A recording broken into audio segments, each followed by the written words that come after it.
Having trouble with your resource management for Wonders of the First? Let's fix that. Hey everyone, Kel'varon here, and today we're going to be going over the different cards that impact the resource management aspects of the game. So we'll talk about what each different category of resource there is for the game, and then how each class of card impacts that. So we're going to start off, we're going to head over to this side, and up here we've got the draw cards. So these are cards that have something to do with drawing you additional cards. So obviously one resource in the game is cards. You need cards in order to play, and there's different cards here that'll kind of go over the different ways that you can draw. Obviously, the different there's different ways that these cards can draw you additional cards, whether that's immediately, whether that's after you've completed some sort of condition, and we'll kind of talk about that right now. So first off, we have we'll talk about the spells, because spells, they're kind of an immediate thing. Generally you would resolve everything that happens in the spell text, so we'll just take a look at those ones first. So we've got the power of 3 here, so each player draws a card. Look at each player's hand, and then each player discards a card of your choice. That's a good card. It's kind of a 1-for-1, so it's not exactly great in terms of having to, spend an action in order to get the additional card, because you could just spend an action to draw a card in the first place. But the benefit here is that you're denying your opponent some resources in the process, so that actually probably could have gone in one of the other categories that I have coming up later, but we'll kind of move on. Seer's Gaze, draw a card for each untapped land you control. So another type of card you can have in this game is lands. Lands are pretty well known for storing actions, so allowing you to kind of use actions early on in the game in order to have actions later on in the game when you're going to have a lot of resources available to try to take over the stone in a realm. And if you don't tap your lands in order to use those actions, you can use a card like Seer's Gaze to draw 2, 3, 4, possibly even 5, 6, or 7 cards all in one go. And one thing I've noticed with this game is that the longer the game draws out, if you don't have a lot of cards that draw you cards earlier on in the game, and you're not using actions to draw cards, you can get down to parts in rounds 5, 6, or 7 where you've played out your entire hand and you're kind of starving for additional resources. So Seer's Gaze is something that can really benefit you in those types of situations. We've got Thought Tempest here. Draw 3 cards. Put a card from your hand on top of your deck. So we can see already that around 2 cost is the sort of typical. 2 to 3 cost is kind of typical when it comes to spells and being able to draw cards. Now, interestingly enough, we have 3 different power levels already, or just 3 different aspects in terms of the number of cards that you get for that cost. So here we only get the 1 card. Here we're getting 2 cards effectively net of playing the card, because we get to draw 3. We put 1 back, so that's +2. But then we also technically lose 1 when we play Thought Tempest, so we're netting +1. Power of 3 is a 1-for-1, so it's a net 0, but you also net your opponent -1. So that's still, I would consider that a +1. So a +1, a +1. This could be, like I said, it could be as high as a +6. So depending on sort of the conditions in the game, that could be a pretty heavy swing. And that was one thing that got revealed early on in the game's history, where they saw this and went, oh, wait, we probably don't want to give people that many resources without having some sort of a drawback. So Seer's Gaze, it's non-core. We're going to have to hit the DBS on that one. Okay. So we've gone over those 3. Take them out of the pile. We've got Deconstruct, Sacrifice a Wonder. So this one starts off with a downside. But then we've got 2 upsides. We get to draw 2 cards, so that's the net +1. And then we also get to put a null counter on target wonder. Now that's an interesting value proposition when it comes to this game, because of the fact that when you think about it, there are different levels of impact that you can have from a card's effect. Now it says target wonder, so specifically your opponent has to have a wonder out.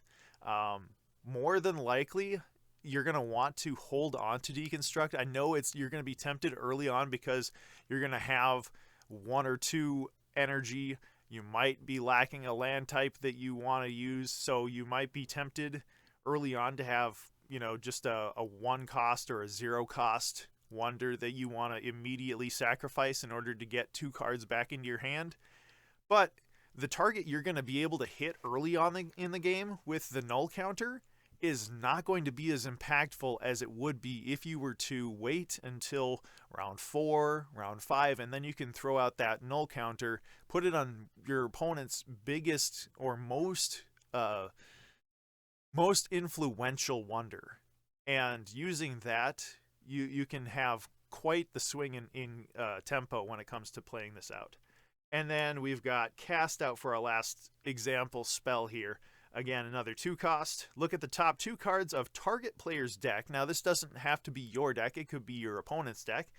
And then you can banish any number of them and put the rest back in any order. Draw a card. So it gets you the net 0, but it could do one of 2 things. You could net -2 to your opponent. You can net 0 your opponent, but give them the top 2 cards of their deck, which, based on your current information and knowledge of the game state, you might say, well, if they draw into those 2 cards, that's just putting them that farther off from drawing something that's going to hurt you more than the 2 cards that you got to see. So that can be really, really powerful. And then another thing is maybe you've got cards in your deck that you're trying to get to, or you have cards that synergize with this. One that comes to mind specifically is the Pastel Bloom Drake. That was a combo that between Cast Out and Old Man Rocket Ricker really saw a lot of usage in certain circumstances. So you can use that you can use the Cast Out to either dig deeper into your deck and get rid of some cards that maybe you're not too happy to see coming up in the top part of your deck, and then it'll get you that additional card draw to get you anywhere from 1 to 3 cards deeper into your deck, getting to those cards that you really need to get to. So now we're going to take a look at a couple of wonders. I picked out a couple that have unique effects that are a little bit more different than just the, draw a card. So we've got the Verdant Cliffwing. On attack, whenever this attacks unopposed, draw a card. Now, this effect specifically is meant to deal with situations where your opponent doesn't have something in the realm. And using different Thalwing cards, things like, I think the Vapor Blast Artillery is an option. You can intentionally equip that to either this wonder or a wonder in an adjacent realm. I don't remember exactly offhand, but you can utilize that equipment in order to free up a realm for the Verdant Cliffwing to draw your card. So that's a strategy. That's something that you might want to look at. Another thing that you could do, having things like board wipes. This was something that I managed to pull off in one of the games that I played in the Dragon Cup at Worlds here in 2025. Was I played Desolation, and it got rid of a lot of my opponent's wonders since they didn't have a lot of items. And what I was able to do is I was able to take a Cliffwing, and I think I harvested maybe 2 or 3 lands. So I got enough actions. I was able to attack in one realm, fly it immediately adjacent to the next realm. But then in each of those realms, because they had just sacrificed all of their wonders, I was able to draw a whole bunch of cards in addition to gaining the stones because of that giant power swing that just happened. So that's a cool card to have. Some interesting strategies come up from using it. We've got Borin Stormhand here. Tap action. Now that's interesting, is that you have to spend an action in order to play him, but then also you have to spend an action in order to use his effect. So that makes him significantly, I would say, technically worse than Seer's Gaze in the sense that you need to spend 2 actions in order to get his effect off. The trade-off, though, is that you also have a 5-power body that you wouldn't have in the situation of Seer's Gaze. So take that for what you will. But anyway, tap action, draw a card for each stone you control. Now, it specifically says each stone. There is 2 cards, both in Sulfera, that would allow you to draw more than just the number of stones that you control from the base game resources. You've got the 7 stones that come out here, but then there's also the Corrupted Prismation Behemoth, and there's the Gem Primordial. Now, each of those states on the card that that is counted as a stone. So, if you have either of those out, they would count towards your total for Boron's effect. So, if you have, let's say, 2 Corrupted Behemoths, and then you've got maybe 3 stones that you have seized, you can use his effect, spend 1 action, and you get to draw 5 cards. Now, in that sense, I would say that that is a decent enough trade-off. So that can be pretty powerful given the right circumstances. And then we've got Professor Tiberius Quicksilver. Whenever this becomes equipped, draw a card. Now, there's some interesting equipment in Heliosynth, specifically stuff that is attuned. Now, we'll be getting to attuned a little bit later on. I think it's this stack. We'll have some attuned cards. But basically, the idea with attuned is that you can play a card without having to spend an action to get it out. So you could theoretically, between Professor Tiberius, and then you might also want to have the Techno Historian out, because Techno Historian reduces the cost of equipment by 1. But what that would do is you can then use an attuned piece of equipment that's cost 2 or less if you've got a land, and Techno Historian, you can play it for 0 energy. And then you just play that card using no resources. You equip it to Professor Tiberius here, and then he allows you to draw a card. So in essence, it's not exactly a perfect strategy because there's only certain cards that you'd be able to do that with. But the nice thing is that some of those pieces of equipment do protect Professor Tiberius, so you're allowed to continue to use that strategy if that's one of the ways that you have to thin out your deck to make it more consistent. You can get him out, you can start equipping him with different pieces of equipment, and you can draw through your deck. You can probably get through anywhere from 1 to 5 cards, again, using an effect like this in order to get through that. So, and the last thing we'll take a look at here when it comes to drawing effects, we've got the Utterly Complex Compound Bow. I think this one probably could have gone in the other stack that we've got that covers stuff that you get multiple types of resources off of, but we'll just look at it here for now. So put a shield counter on this. Equipped Wonder gets on battle. Draw 2 cards, gain 1 energy, and put 2 -1 counters on target enemy. Attuned Heliosynth. So this kind of runs the gamut when it comes to sort of the type of resource advantage that you're looking to get over your opponent. You've got attuned, which means that you don't have to spend an action to play this card. You've got on arrival shield, give it a shield counter, which means that your opponent's going to have to use at least 2 types of targeting or removal effects in order to get rid of this. And then you get on battle, draw 2 cards, so already you're at a net +1, even attacking once. You get 1 energy, which there's not a lot of cards that give you energy in addition to other things. And then put 2 -1 counters on target enemy. That can be really impactful because any wonder that goes below 0 power will die. If your opponent's trying to play a high-risk, high-reward situation where they've got a high-cost wonder and it's only got 1 power, you play this down, you attack in that realm with a wonder, and all of a sudden their high-risk maneuver backfired spectacularly. So yeah, this is a very powerful card. The only downside really is the fact that it's a legendary and it's core. Legendary means that you can only have 1 in a deck, and core means that you have to have that land out. Luckily, because it's attuned, you don't really care about that because you're going to essentially benefit from the fact that you've played out your land immediately by not having to spend the additional action to play this. So we've got, so that pretty well covers our draw cards. So after we talk about having cards in our hand, we have the additional resources that the game provides us with. We've got actions, and again, actions can be used to draw cards, play cards, or to attack. And then we've got energy. So we will go ahead and we'll move on to energy. So you can see here we've got 5 different cards that'll kind of talk about the different ways that energy can be generated in this game. And 5. There we go. All right. So let's go ahead and we'll just start off in the top here. We've got Betrayer of Ironskin Clan. Whenever a player harvests, you may gain 1 energy. So this is a very situational card. He does better if he's played earlier on in the game because it allows you to benefit from whenever you or your opponent harvests a land. It's a whenever, so that means if they harvest, but then they harvest 3 different lands, you get an energy for each one of those lands.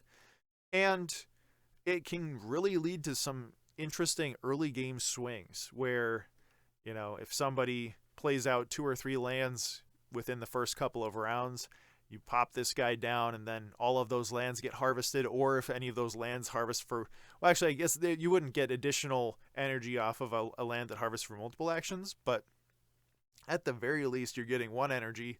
That's going to be pretty useful because again, this game is all about being able to utilize what's available to you and what you can produce in excess of what your opponent can produce, because everybody's going to get the same amount of energy apart from what you'll gain from the stones.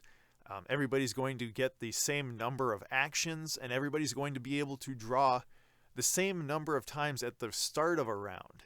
So it's everything that you do in addition to that that really hammers home whether or not you're going to end up coming out on top. So we've got the Betrayer, we've got Sister Azura Silver Song, and her ability, gain 3 faith, tap free, spend X faith, gain X energy.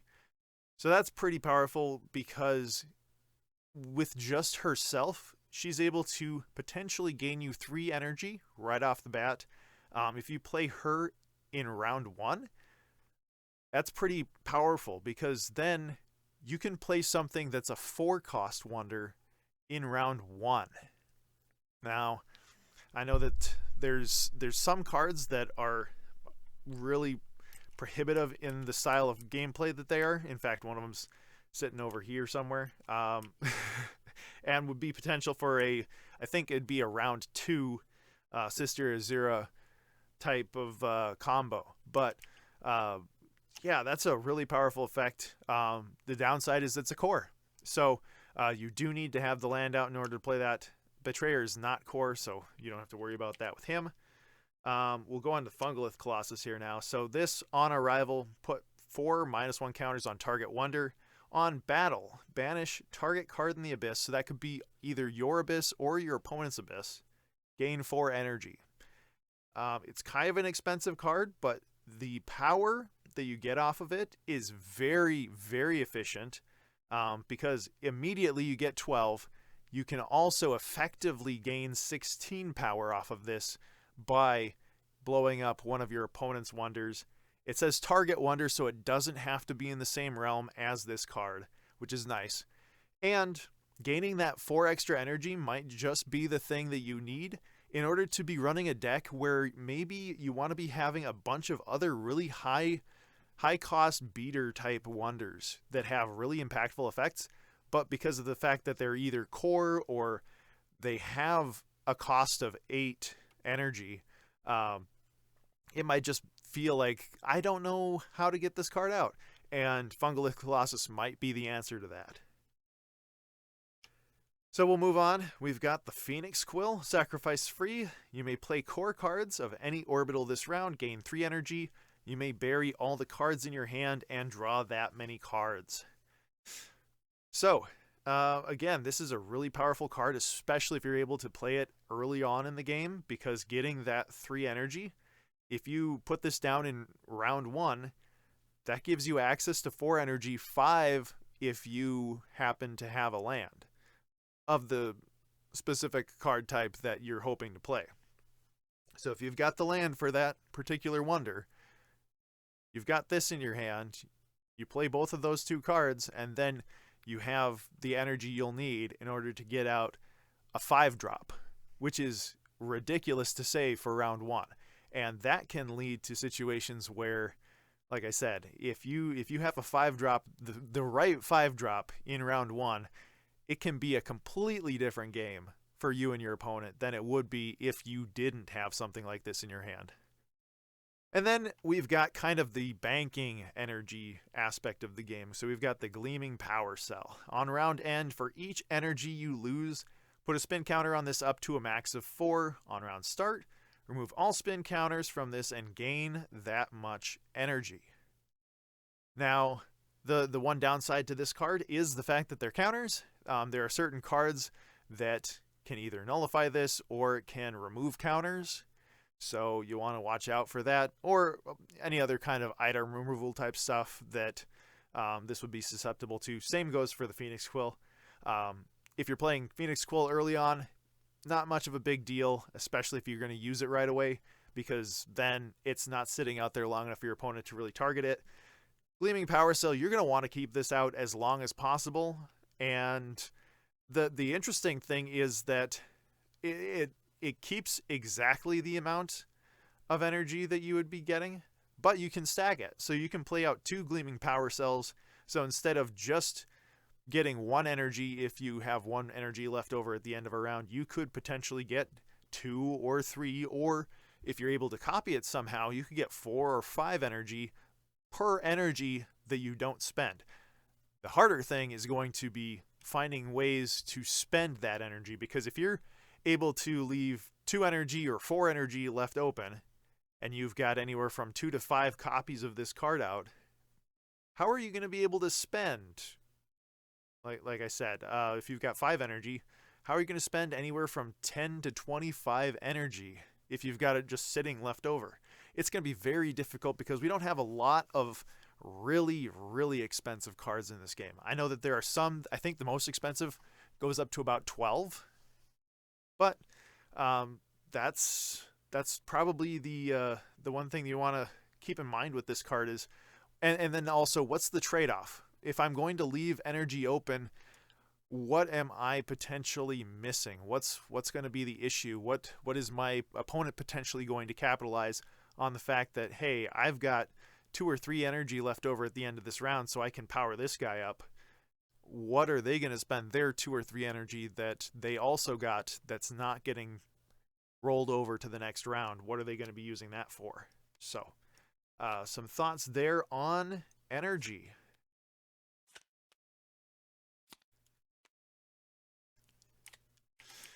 Okay, so now we'll move on to specifically attacks.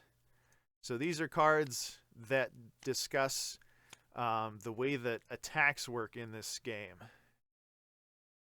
And we'll just start off at the top here. We've got the Thunder Crash Axe. Equipped Wonder gets +2. The first time this is equipped each round, gain a free attack in this realm.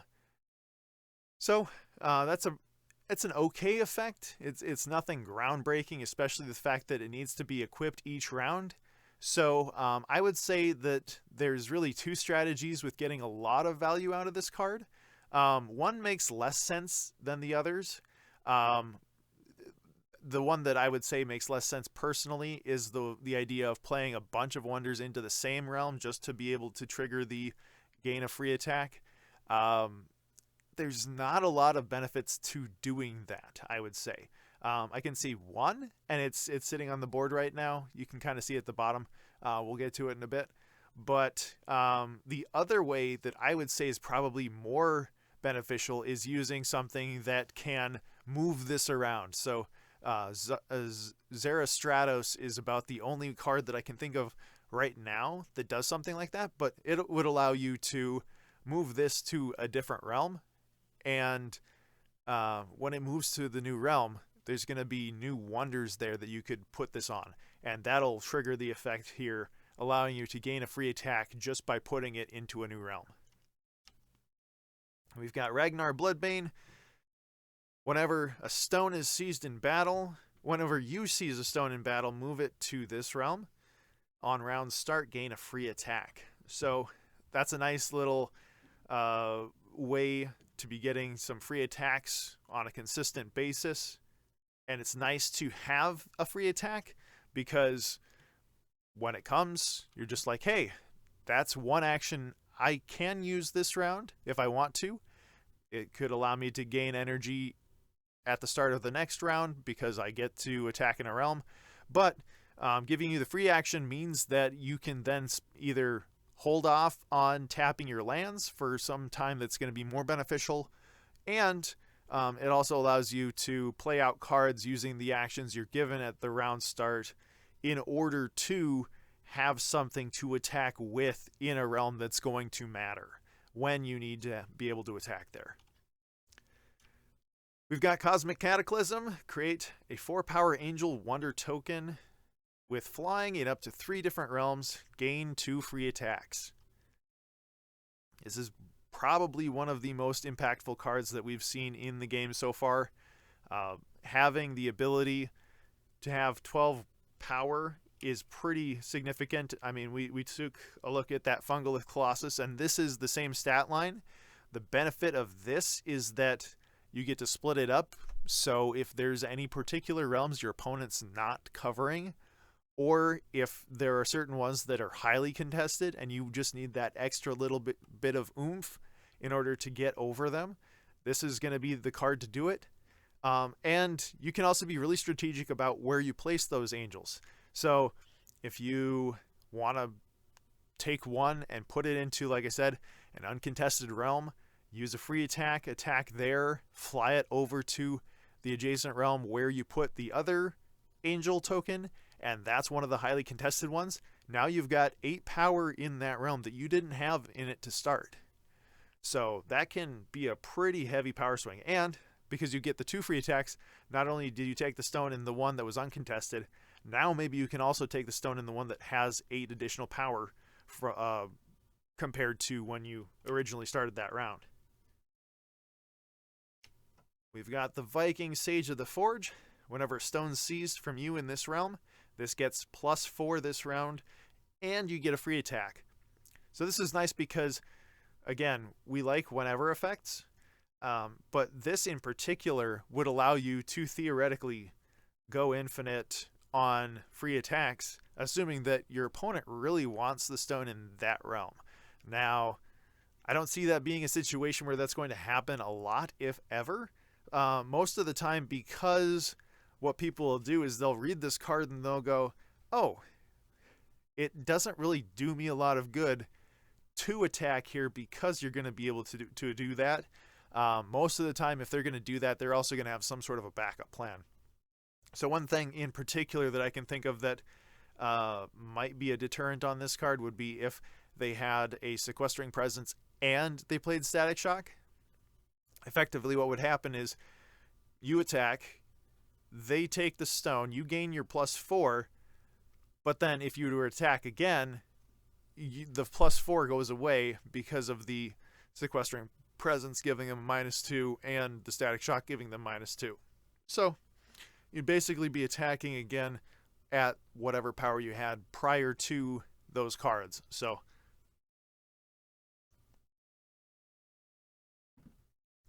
this is more of a, what do you call it? This card's more of a deterrent than it is a resource generator in that sense, because like I said, there's not going to be a lot of situations where you're going to be able to go back and forth, but it's nice that if for some reason you did end up in some sort of a back and forth, that this would allow you to have enough steam that they would really need to think about how they're going to counter it before they can really get into that type of an exchange. And the last card we've got in the free attack section of our discussion, we have the Cooking Pot of the Eternal Flame. Whenever you win a battle, add a meat counter to this. Tap free. If this had any meat, gain 2 free attacks. If this has 20 plus meat, gain control of all target wonders this round and untap them. As you can probably tell, the ability to gain all of your opponent's wonders is a really, really powerful effect, especially if it's the last round. That said, getting 20 meat counters is no easy feat. I have managed to pull this off, but you need a very, very specific play style.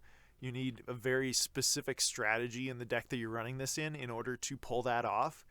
And most importantly, it says whenever you win a battle is when you can add a meat counter.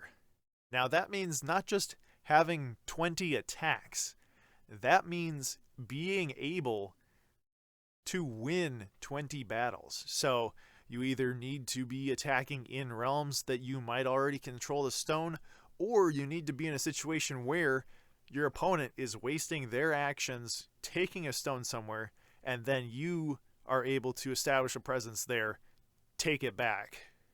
Or just be attacking with a wonder that the whatever is defending, let's say they've got more power, you would want them to not have a detrimental effect. So let's say they have a red stealing hunter. You would not want to attack in that realm because they can put the -2 counters on you and you're just not going to have a very good time. So that's the only downside with this type of a card, is there's sort of a pie in the sky effect.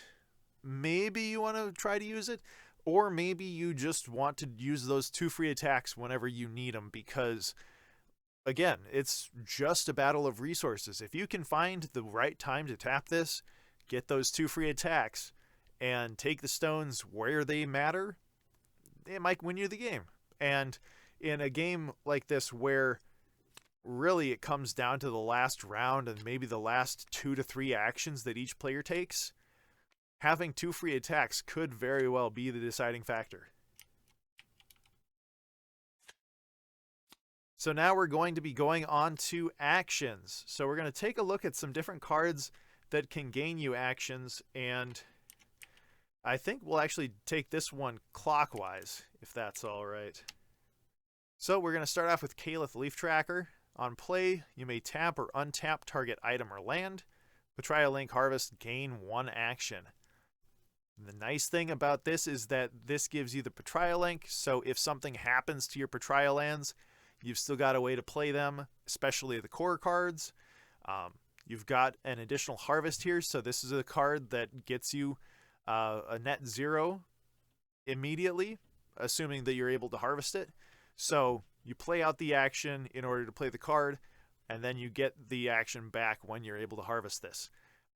You may tap or untap target item or land. So that's an effect that you would want to use on either one of your own lands in order to be able to harvest them again, which could potentially get you 2 actions. That would be a really good use of the effect, which, as you can see, would be a net 2, or a positive net 2 to you on your side, because you've used the action to play her.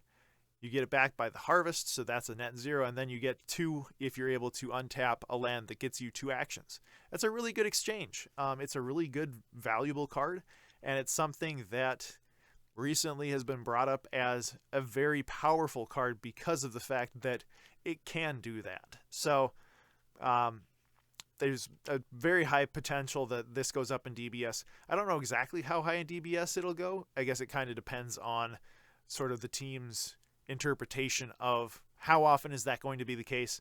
How highly incentivized are all the players going to be running a strategy like that? Next, we've got Master Farad. On arrival, you may untap target wonder. Attuned Patria. So we've got the attuned here. So again, you don't need to spend an action to play this. So it's immediately a net 0 because you don't lose any resources by playing him apart from the energy cost. But also on arrival, you may untap target wonder. I wonder what kind of a wonder would benefit from that type of an effect. Obviously, I'm being facetious here. A Kel'varon would be a great target for that.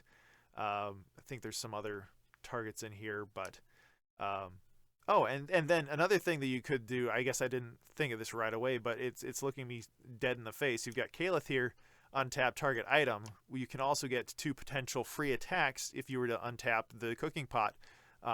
In that kind of a situation, that might be exactly what you need to get those additional 2 wins in order to get one of your cooking pots to 20 counters.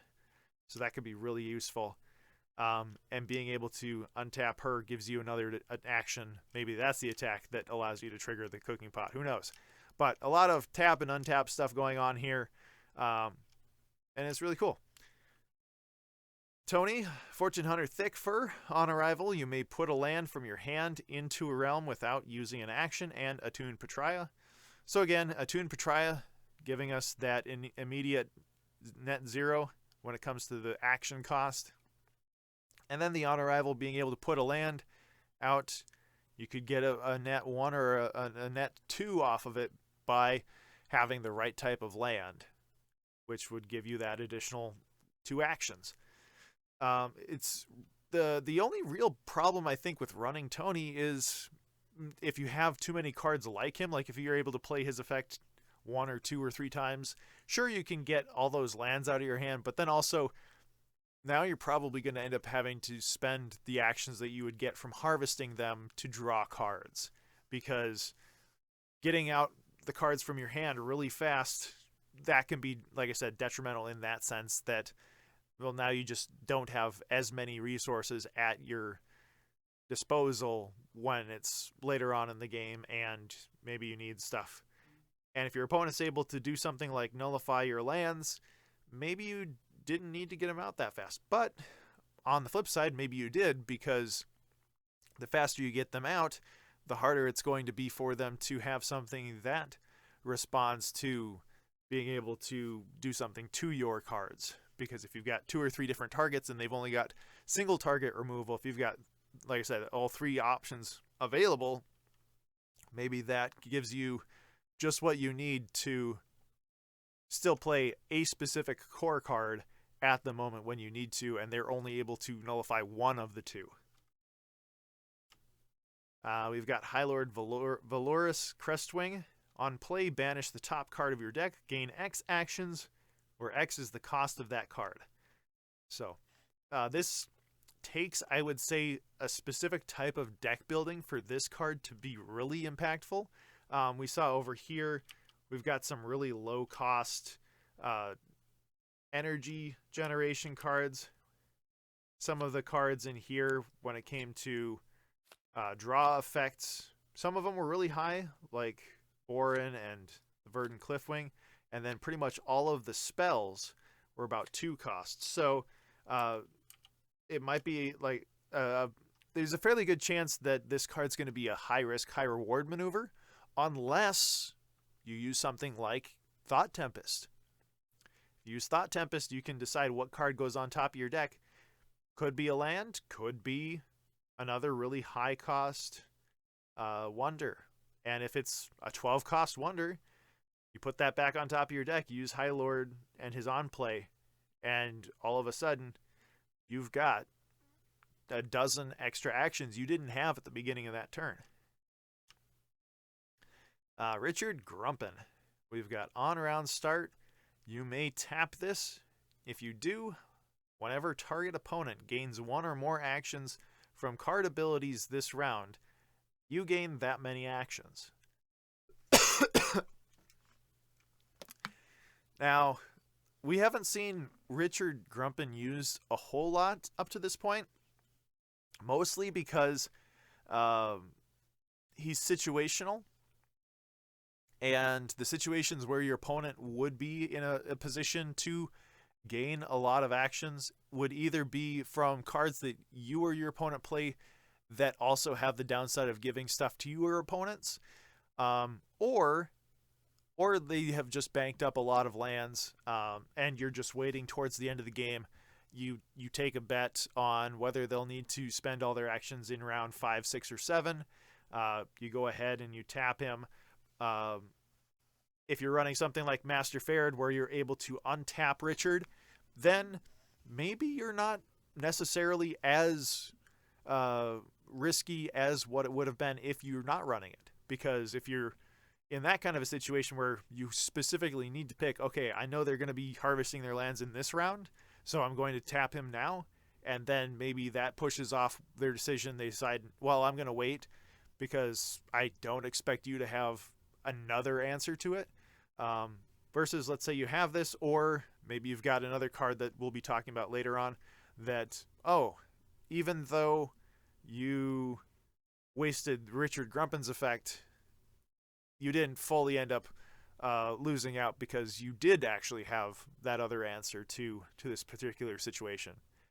And that's the kind of head games that you end up playing in stuff like Wonders of the First, because, like I said, it's all about resource management. That's the whole point of this video. So, going over all of the different ways that the resources can be to your benefit and also to your detriment, as we'll see in just a couple of seconds.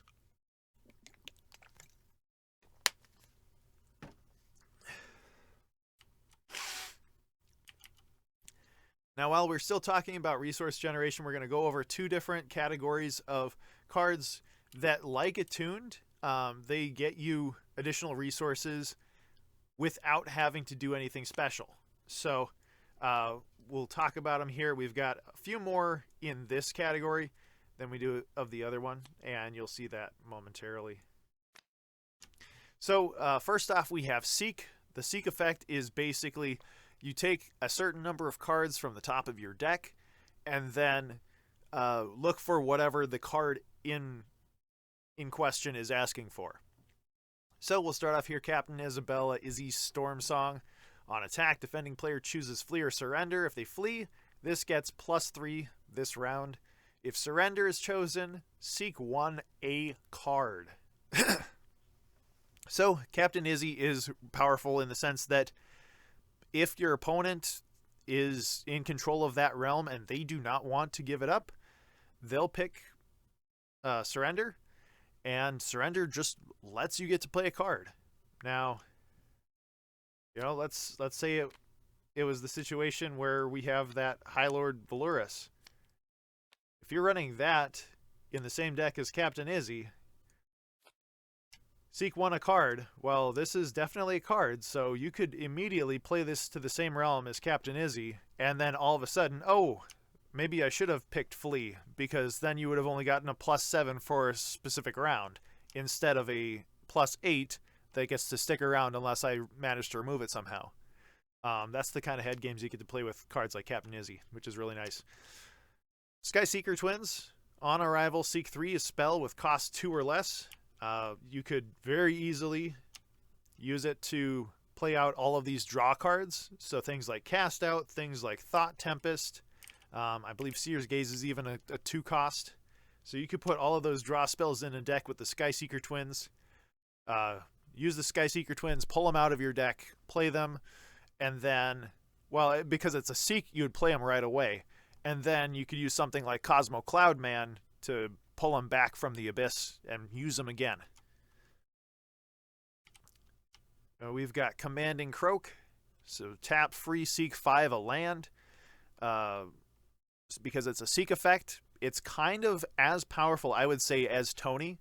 The main difference between Tony and Commanding Croak is, one, Tony is attuned Patria, so you don't spend the action to get him out. Commanding Croak, you do have to spend the action, unfortunately. So there's that to consider. And then also, Commanding Croak is a tap-free effect, whereas Tony is a on arrival. So Tony, you're basically guaranteed to get the effect off unless they've got something like Sovereign or a Galactic Sovereign Throne.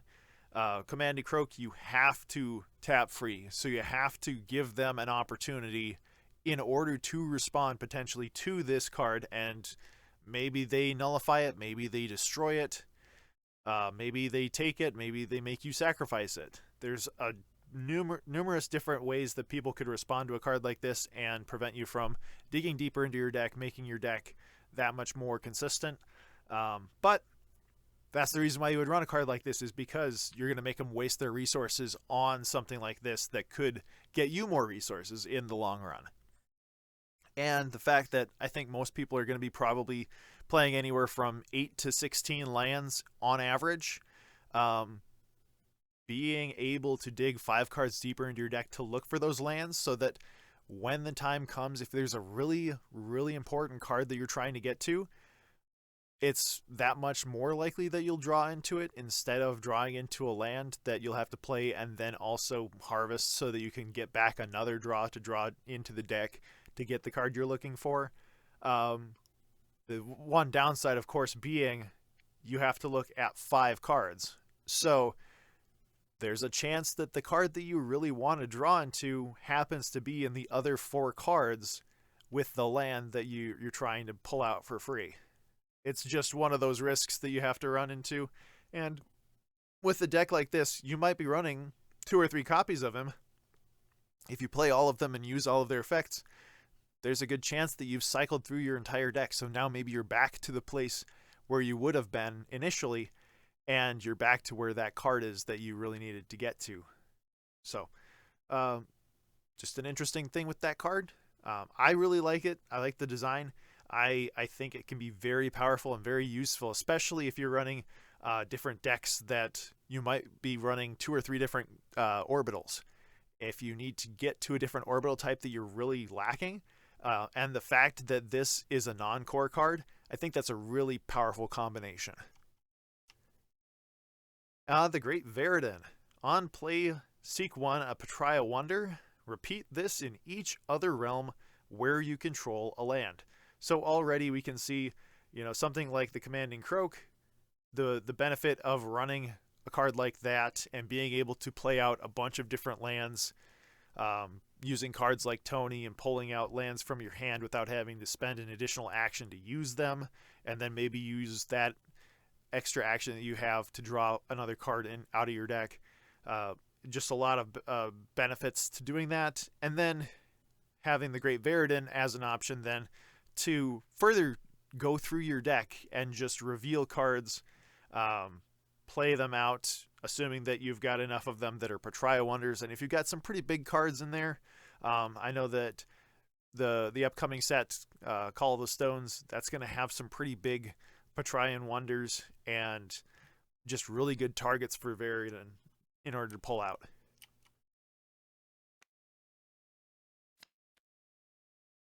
So that's Seek.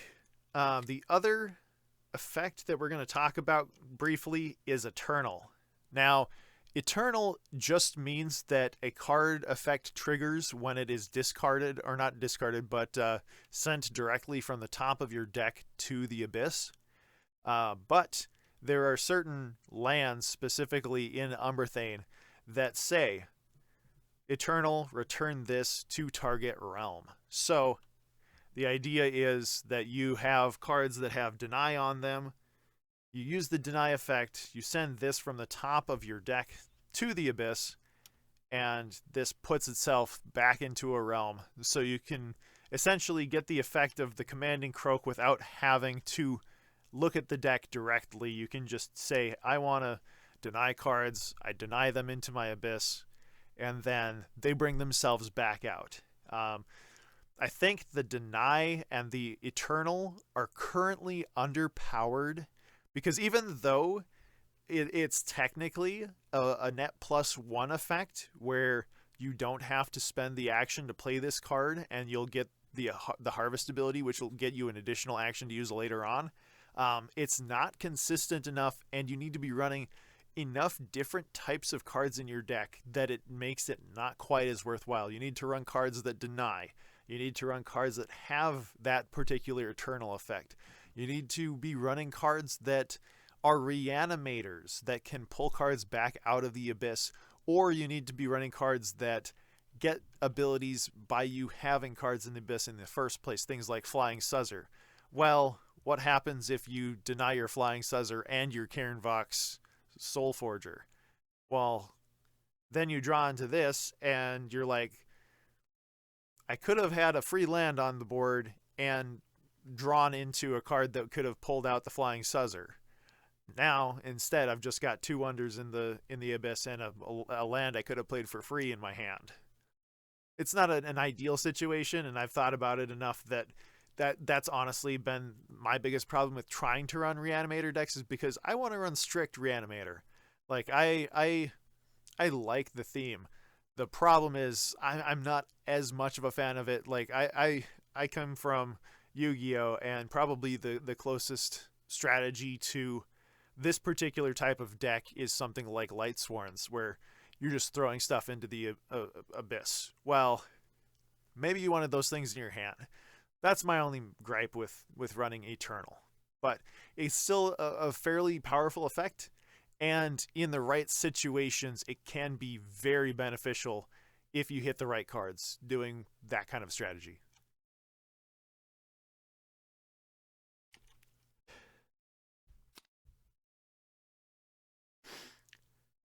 Actually, put that up there.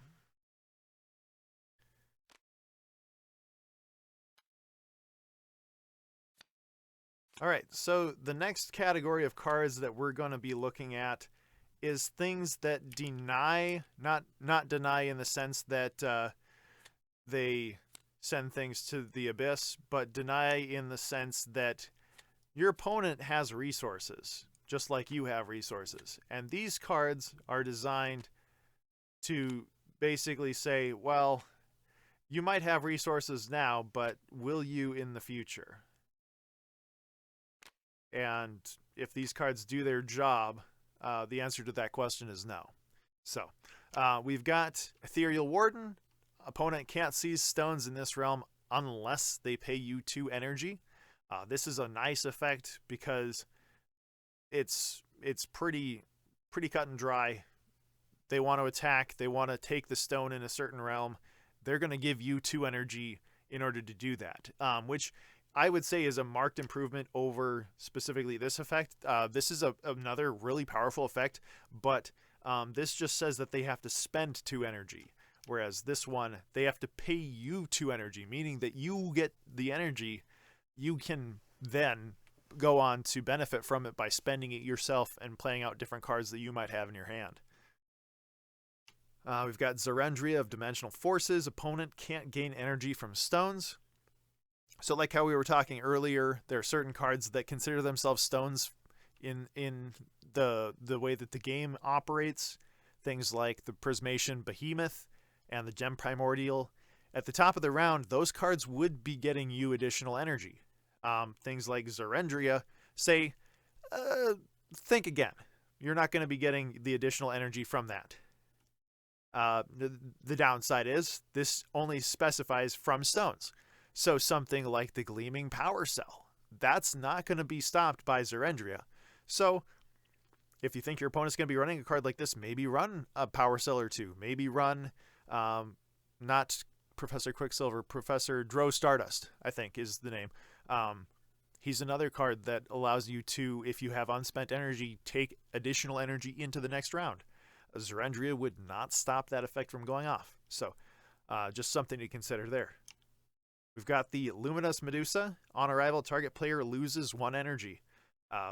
Being a 4 cost, that's not exactly a super powerful effect to have around, round probably 2 to 4 would be the best time to play a card like this. Making it so your opponent loses specifically 1 energy, it's not going to have a huge impact, especially considering there are other cards here, like we've seen, where they'll have to spend 2 energy, potentially 2 energy repeatedly, because we've got down here it's a whenever effect. So just something to consider there. Giant Hydro Jelly. On play, target player loses 1 action. So very similar to the Luminous Medusa, but I would say this is a bigger impactful card than the Medusa, in the sense that your opponent might be gaining 7 to 10 energy in a specific round, especially later on towards the end of the game. Whereas every single round, they're only going to have 3 actions. Being able to guarantee taking away one of those actions, and then also potentially using a card like the Scarlet Devourer to send this back to your hand and then play it out again. Well, now you've taken away 2 of their actions. So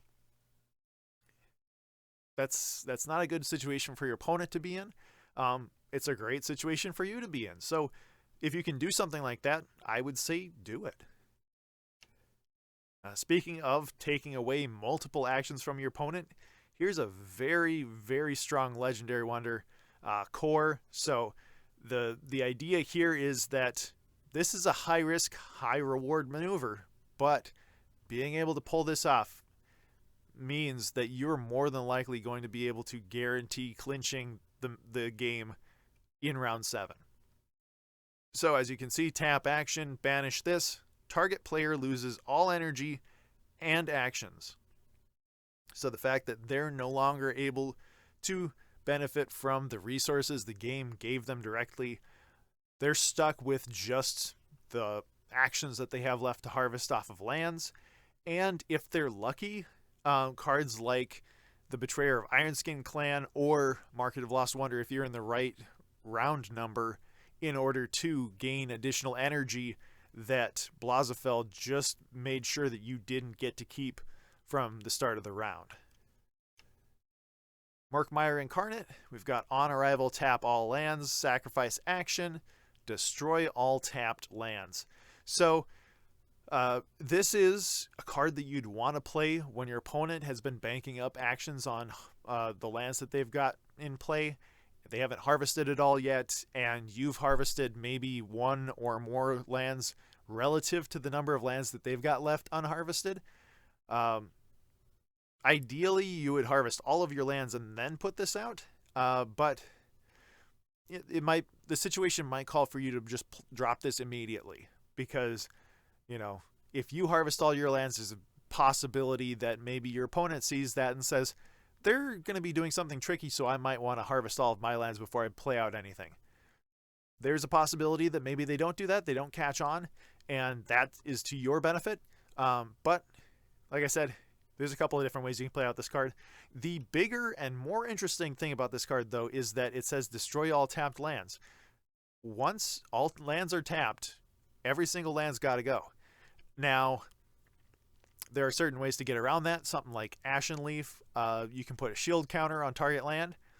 If I was running that and I was running Murkmire, I would put it on whichever land I have the most core cards left in my hand for, or specific cards based off of whatever ones are core, that if I know that I want to be playing that card, I'm going to be trying to protect that land type as best I can. Or let's say it's a Patria card, maybe I'm running Elves, so I'm running Kalith, Leaf Tracker. Maybe I'm running Golad the Sage. Stuff to make sure that I can still play the cards that I want to. My opponent won't be able to play the cards that they want to. Feline Entity of Dreams. Whenever opponent's spell or effect would target a wonder you control, nullify it unless you spend 2 energy. Or they spend 2 energy.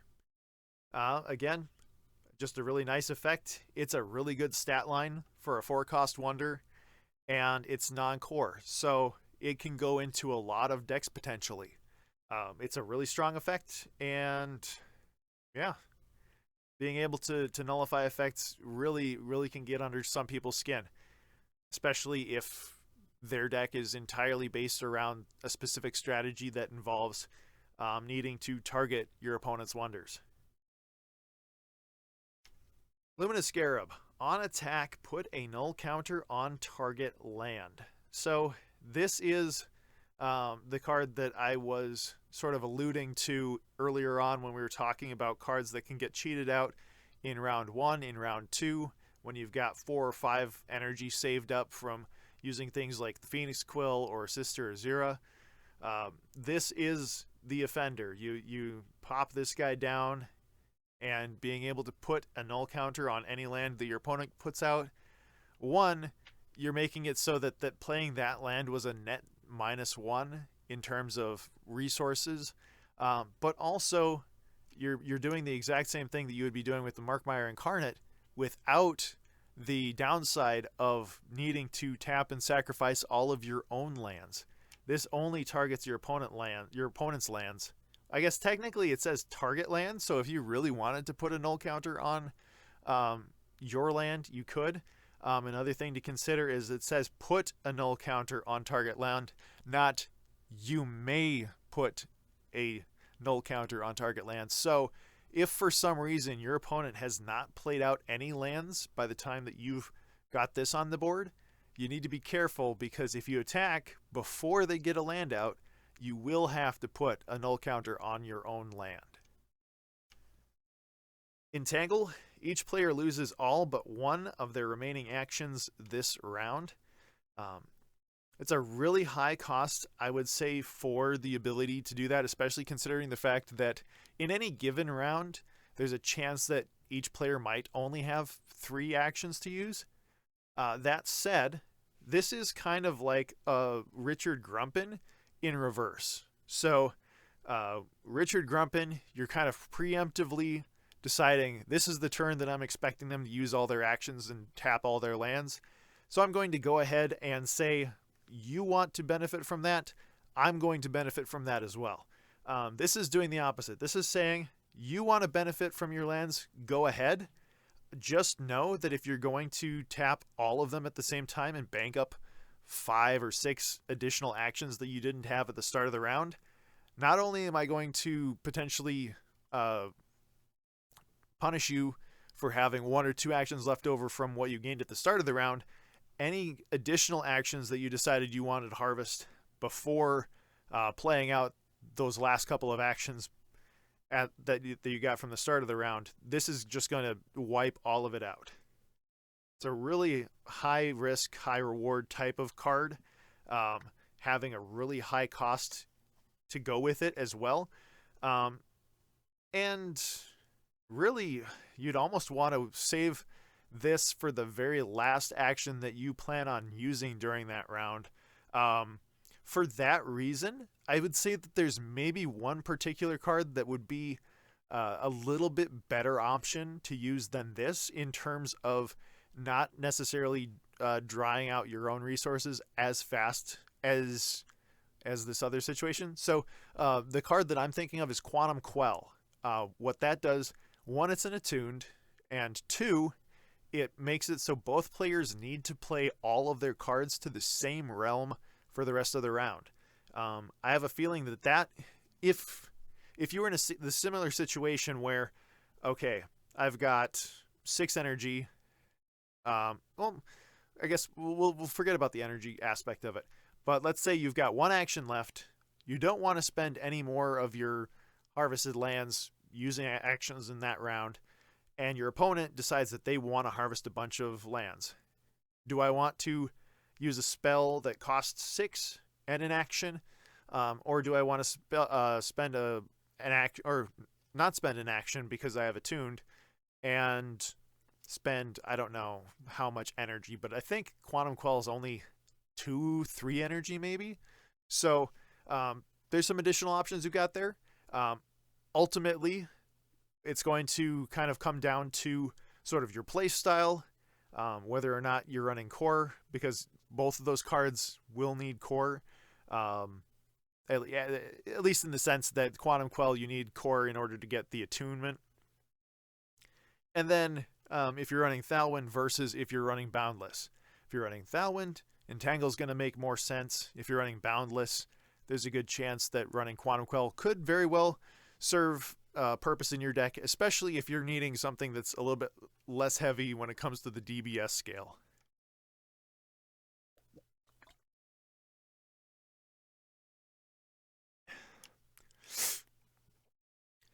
Next, we've got Captain Rostar Corwind. On arrival, return another target card in this realm to its owner's hand. This is a nice card in the sense that it's very flexible. I like the ability to decide which card gets returned and what it's going to do, basically. You can use this to drain your opponent of a lot of resources, actions and energy. Because let's say they played out Blazafell. Well, guaranteed they've spent at least 7 energy, unless they're running something like Dragon's Gold. And they spent the action to play it out. On arrival, say goodbye to your Blazafell. It's back into your hand. If you used all of your resources in round 6 to play that out, well, now you no longer have your win condition because it's been taken away. It's been sent back to your hand. You no longer have the energy. You might be able to have the actions to play it out, but maybe you no longer have the actions to both play it out again and also be able to win win a battle so that you were the last person to seize a stone and then go first in round 7. So that's a nice thing about Captain Rostar. Another cool thing that you can do with him, let's say you just want to kind of do the slow burn thing to him. So just like the Scarlet Devourer, Captain Rostar, you can bounce the giant Hydro Jelly that you played earlier on back to your own hand, and then you can play it back out and drain them of a single action. So, got a lot of cards here specifically dealing with draining actions. And then finally, a card that not only punishes people for spending energy and actions to play out cards, but also removes it effectively from the game. So we've got the Dimensional Piercer here. When equipped wonder attacks, shuffle target enemy wonder in this realm into its owner's deck. Now, one thing that I've noticed is that the two orbitals that seem to benefit the most from having items, especially equip items, are Boundless and Heliosynth. So could you imagine running into a situation where you've got a Luminous Scarab that's equipped with both the Utterly Complex Compound Bow and a Dimensional Piercer? That would be just an insane amount of value that you would get, because you'd have the Scarab, you could nullify a land, put 2 -1 counters on opponent wonder, draw 2 cards, gain 1 energy, and then also shuffle target enemy wonder in this realm into its owner's deck. It's just a lot of different things going on, and the one benefit to playing against somebody who wants to use that kind of a strategy is the fact that all 3 of those cards are relatively high cost. You've got the Scarab at 5, you've got the Compound Bow at 5, and you've got the Piercer at 6. So by the time that they've got all 3 of those pieces assembled, you're probably looking at being in at least round 4. Now, the other kind of saving grace is that Dimensional Piercer needs to be in this realm. So while Luminous Scarab can put a null counter on target land anywhere, the Compound Bow, I think, needed to be in this realm. I'm not going to look now. And obviously the Dimensional Piercer does need to be in this realm. So this would be best suited on a flyer, maybe something like the Verdant Cliffwing, which again is another 5 cost, but it's got flying. And really being able to benefit from the fact that, well, maybe you only had 1 defender in that realm. You use the Dimensional Piercer, you get rid of the defender. Now all of a sudden, the Verdant Cliffwing has its ability where you can draw a card. Maybe you weren't able to do that before, so that's a nice little piece of synergy. I'm just going to do this.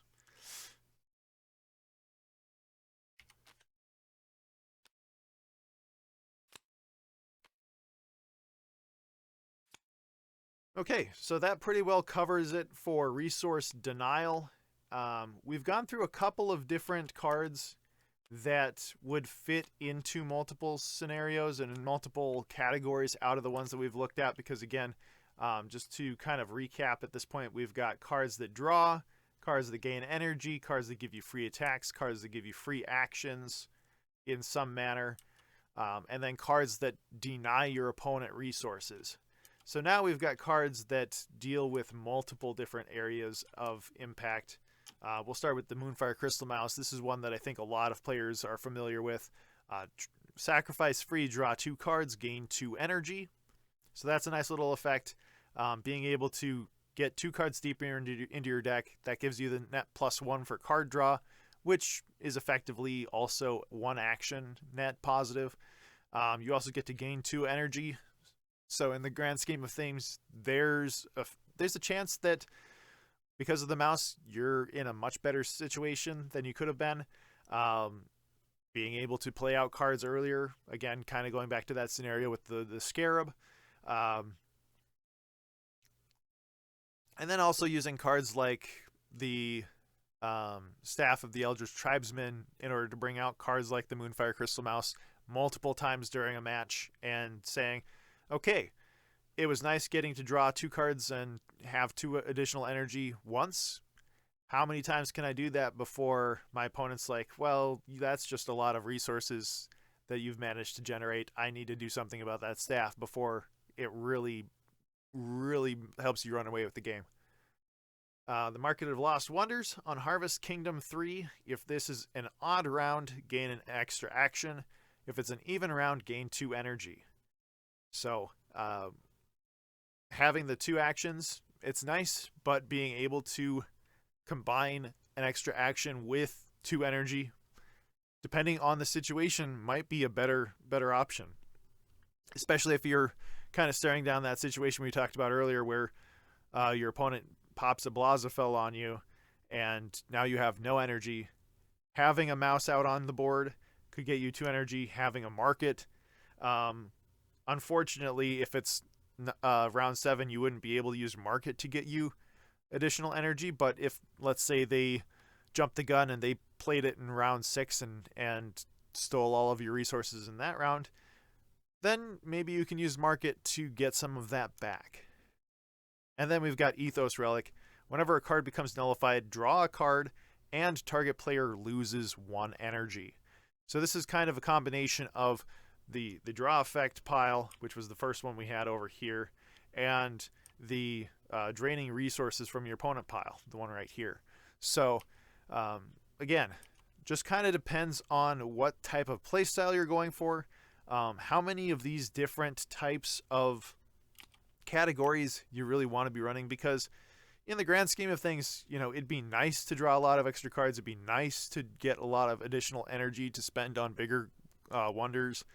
It'd be nice to have free attacks so you don't have to waste the actions that you've been given specifically on attacking. And it'd be nice to get additional actions through some method of cheating things out or just generating resources you didn't have at the start of the game. But that said, you're not going to be necessarily able to include all of those strategies because of the fact that this is a very limited format type of game. You can only put 50 cards into your deck. So you need to really be able to pick and choose what those cards are and what they do. Now, we've got 2 final categories of cards to kind of go through here. We'll kind of look at all of them together. But the first one... Excuse me.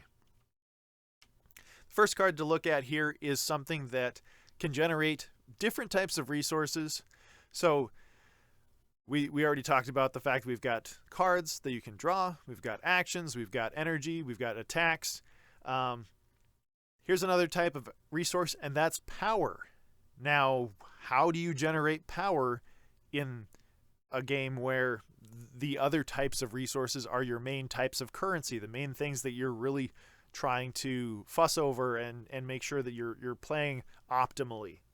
Well, we've got a card like the Rust Trooper. Whenever an opponent gains an action, so whenever they're using cards like what we had here in this pile, if they gain an action that wasn't from the start of the round, you may put a +1 counter on each wonder you control.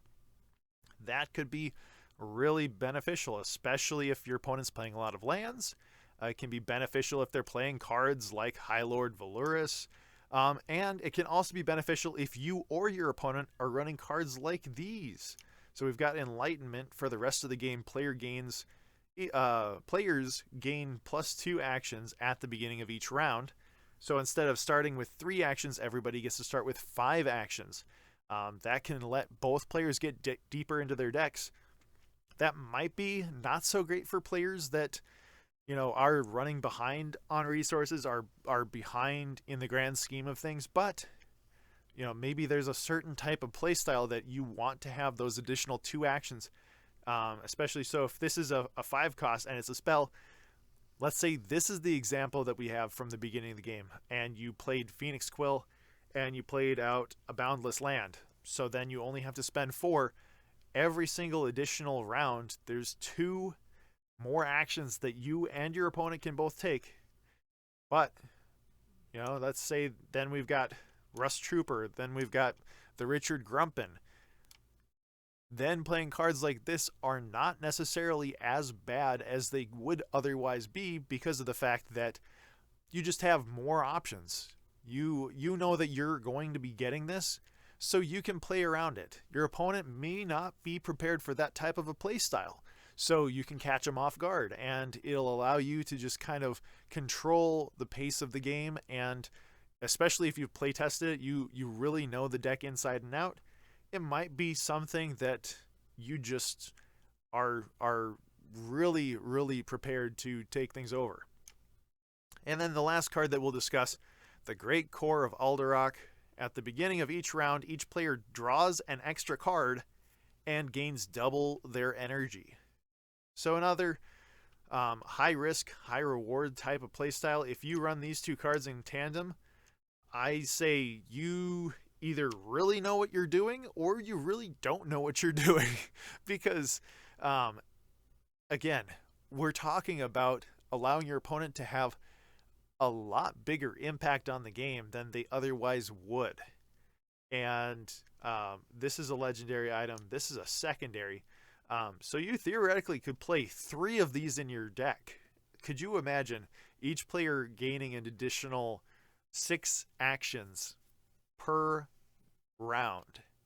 6 extra actions per round. So 9 actions per round guaranteed. And then things like Rust Trooper or Richard Grumpin. And then obviously the Great Core being able to draw 1 additional card. So if you have that 9 extra actions, who knows how much good 1 extra draw is going to do. But double the energy. That allows for a specific type of play style that, again, if your opponent is not prepared and, you know, the most expensive cards in their deck, maybe they've got like 5 cards that cost more than 6, and here's you in your deck, you've got ways to cheat this out on round 3, and then all of a sudden round 4 you're getting 8 energy, round 5 you're getting 10 energy, round 6 12, round 7 14, before factoring in any energy you would have gained from stones. It's just a massive potential for power swings because, yeah, if you've, let's say you've each got 3 stones going into round 7. Well, then that means that you're going to be getting 10. This bumps that up to 20. So if you've got 20 energy going into round 7, what would you even potentially want to spend all that energy on? One thing comes to mind. You could use it for something like Drogothar. If you're running this in a deck with Drogothar, well, now you can get him out, and then you harvest all your lands, get all those actions, or you're running other stuff that can get you additional actions that you wouldn't otherwise have. Maybe the cooking pot. Use the core. Now you've got all of this bonus energy that's just kind of sitting there, and Drogothar can just kind of systematically go down each realm, use his effect. Well, I guess it depends. You might not be able to use it multiple times because it might be a tap effect. I'd have to double check that. If it is a tap effect, okay, you can use it once. But if it's not a tap effect, then something like this would be really great because then you could use it multiple times. Now, we discussed a lot of different things. We went over pretty much all of the different ways that you could be generating or reducing resources for you or for your opponent. It's a lot to take in. I understand that. But this is the type of game where you're going to want to know what your options are, because at the end of the day, this is ultimately a resource management type of game. The person who ends up winning is, generally speaking, the person who's put together enough of these different card types and knows, okay, because I get this many from the game regardless, and because on average this card's going to get me this much value, this card's going to get me this much value. If I can prevent my opponent from getting a certain amount of value, then overall I'll come out this much farther ahead than they will. And it's really interesting to see the kind of decks that people build and which of these cards end up in it. So if there's a specific card type out of these that you like, let me know in the comments. If there's a certain card type that you want to go maybe a little bit deeper in and you didn't quite understand what I was trying to explain about it, or the different synergies that might be tied to it, let me know that as well. I'd love to be able to help people understand this at a deeper level. Thanks for watching. This has been Kel'varon, and until next time, I'll see you at the table.